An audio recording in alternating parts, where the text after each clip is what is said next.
Azərbaycana 1300 karatdan çox brilyantın keçirilməsinin qarşısı alınıb.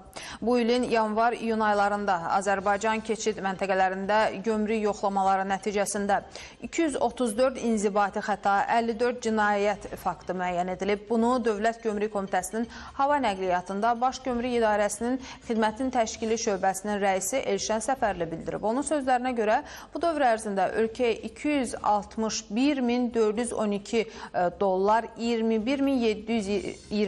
avro və 100.000 funt sterling pul vəsaitlərinin qeyri-legal yolla keçirilməsinin qarşısı alınıb. Logistika mərkəzinin gömrük postunun rəisi Rövşən Mahmudzadə jurnalistlərə açıqlamasında qeyd edib ki, müəssisədə sutka ərzində tonlarla məhsul emal edilir.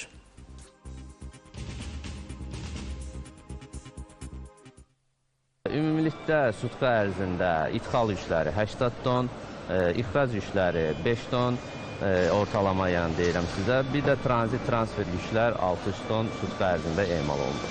Bütün növ yüklər, avia şirkətlər daşıyıcıları və hava daşımaları vasitəsilə bütün ithal, ixrac və tranzit daşınan yüklər logistika mərkəzi gömrük postunda gömrük rəsmiləşdirilməsindən keçir.